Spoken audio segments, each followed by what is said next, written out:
Let's go to the beach, dump the body right out to the sea, tip it over, and we'll lay the body down, and we'll dump it somewhere deep, confident no one will link with you.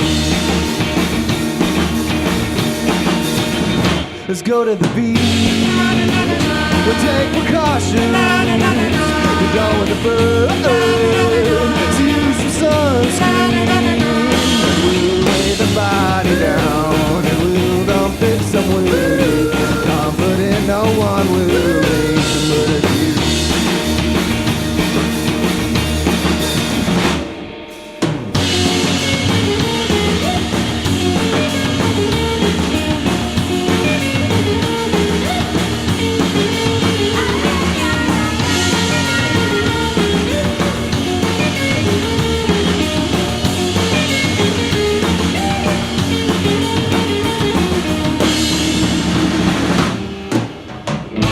Watch the sun sink in the west, along with all the evidence. Feel the heartbeat in your chest once you know that we're free. And we'll lay the body down and we'll dump it somewhere deep, confident no one will listen but you. Body down and we'll dump it somewhere deep, confident no one will link to better you.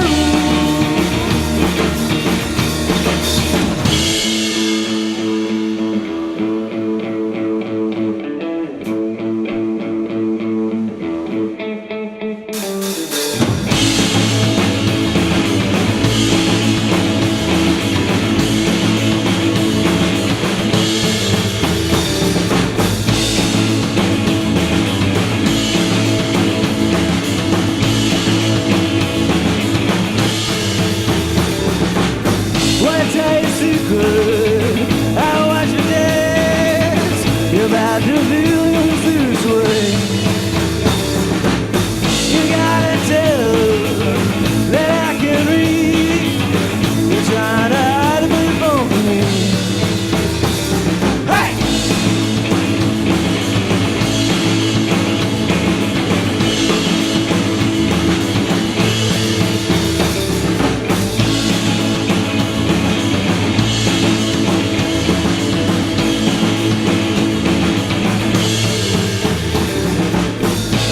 Your head, yeah, it's light up. It's such a sign that you feel some love. I know inside, girl, gotta get what I want. Yeah, you're that out and you to sure. Hey!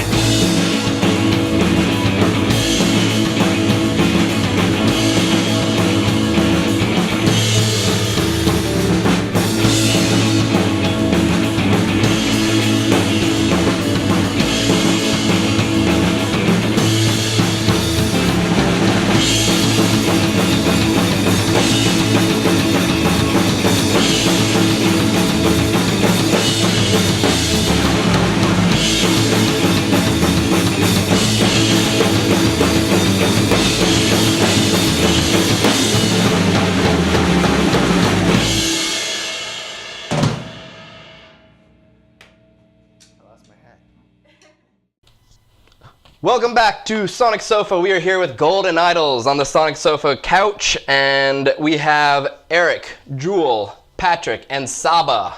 Thank you guys so much for being here with us. Thank you for having us. Yeah. Absolutely. They just played their song from their album Holy Smokes, Somewhere Deep, and also one from their previous EP called Dead Heart. And I wanted you guys to just talk about those two songs a little bit, how they fit together, what they're about. Take it away, Pat. Somewhere Deep comes from my love of surf music, but also my hatred of surf music in a weird way.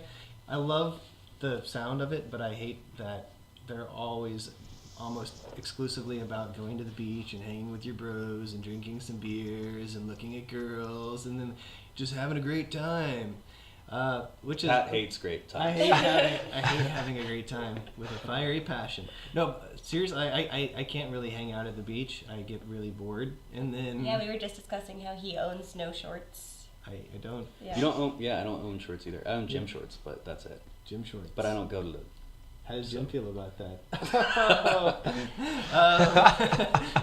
But so I love the sound of surf music, but I don't really care for what it's about. I feel like most of the time it's generally like a vapid topics. So I figured if I'm ever gonna write a surf song about going to the beach, it should be about something that's pretty dark. So this song is actually about going to the beach to dump a body, and it's about two people in a relationship caring for each other, loving each other, like don't forget your sunscreen, let's make sure we're prepared for the day at the beach. Also while we're there, we're gonna like dump this body of someone they probably murdered. Yeah.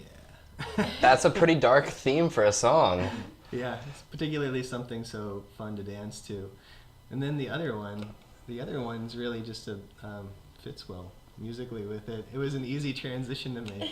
Yeah, no, they sounded really good together. I thought that was a good choice. Had you guys done that before at different shows or anything? We go into that second song a lot, like right out of other things. It's just a really good transition whenever we're in like any of our fast songs. We often call it the rock block. At the end, we play we have probably like 6 songs that are all like sub 3 minutes.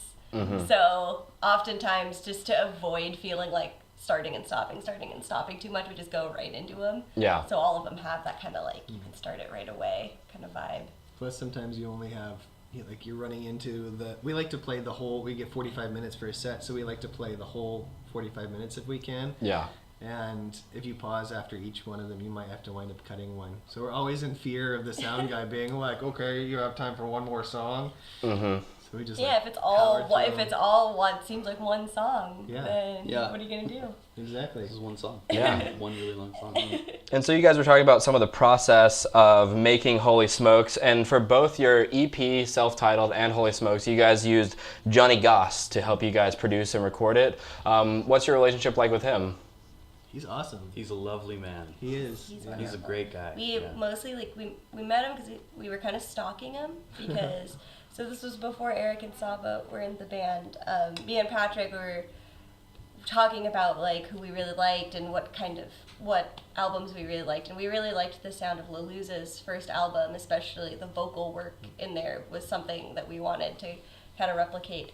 And so we found out that Johnny Goss recorded it, and then we just emailed him and was like, can you record our album too? And he came to a show, and we talked to him for a while, and that was it. It's true. We had to audition for him in that way. Like, Yeah. He doesn't work with It just everybody. it says on his business cards like audio engineering for select clients. I'm like, we're select. Yeah.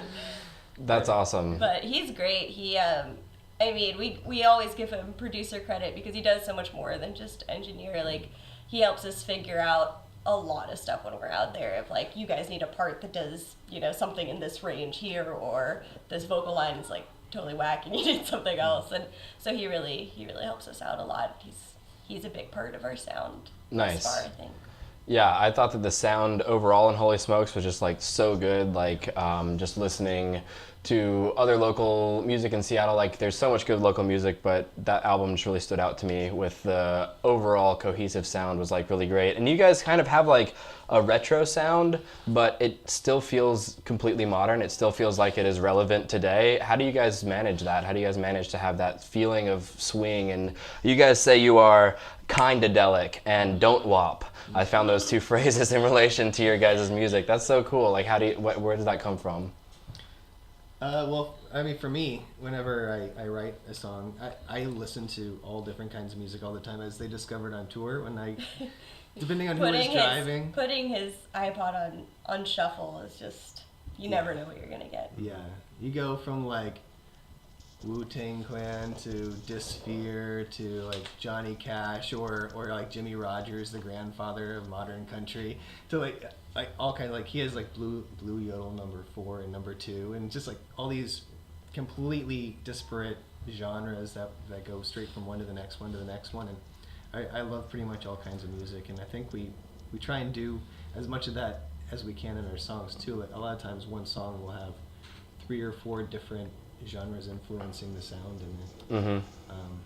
I think also the fact that you and I, we both like recording at home. Patrick records a ton at home, and it's kind of when you're using modern tools to record demos, your end product is gonna kind of sound more modern as well. But if you're using modern tools to record old-timey sounding songs, I think that what you get is what you hear on the record. You know? It's just like a common theme that we have of juxtaposing sort of opposite factors, like going back to Somewhere Deep. It's like a juxtaposition of a very sunny disposition with very dark subject matter.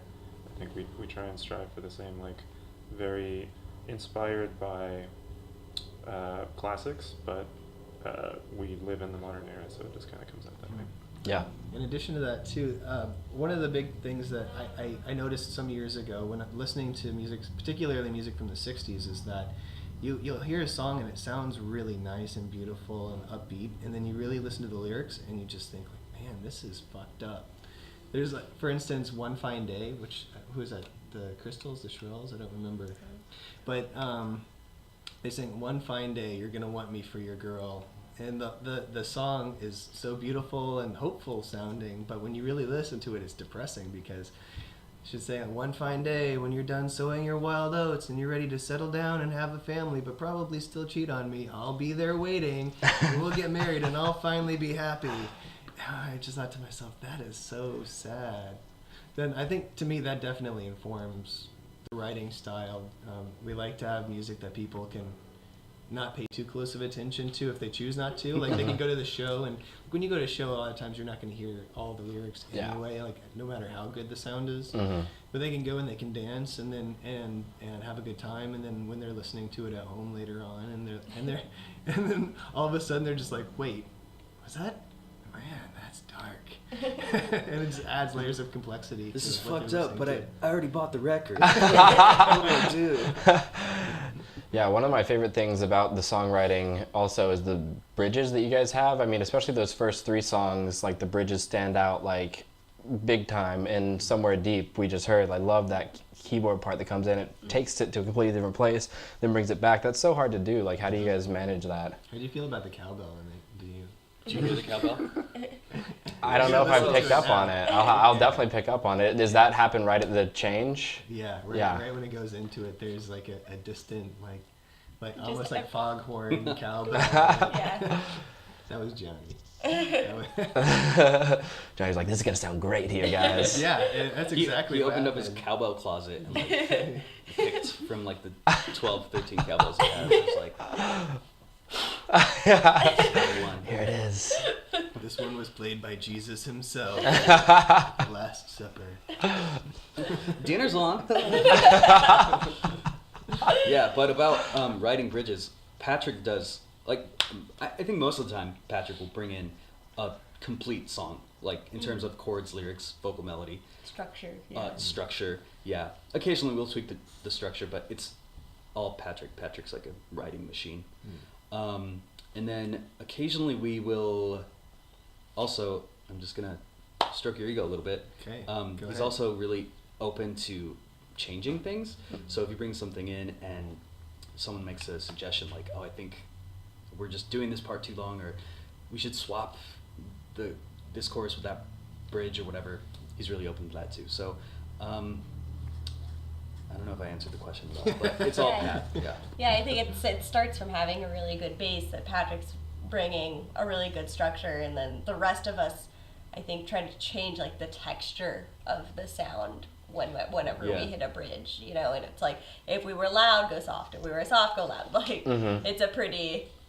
We were just, simple. Pat and I were just Yeah. talking about this outside.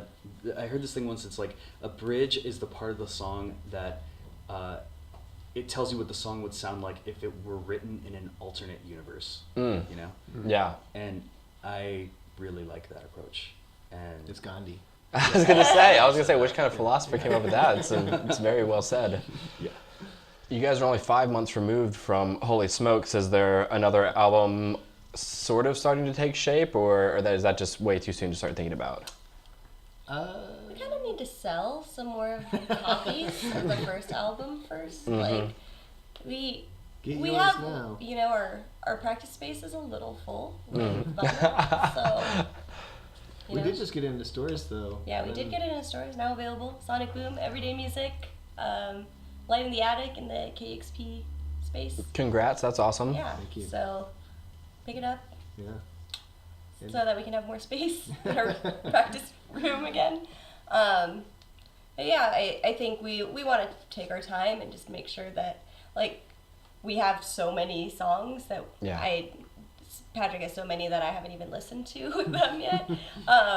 So we want to make sure that we're really, you know, making something cohesive and that we're following up with something good. So we're going to take our time, I think. Totally. Yeah, that makes sense. I think one other thing that we have, we should probably tell you about, is we're opening for Sleepy Suns on August 4th at Nectar Lounge. Oh, sweet. We're excited about that one. Yeah, August 4th, Sleepy Suns, be there. Thanks for hanging out with us at Sonic Sofa. This was Golden Idols. Come back next time.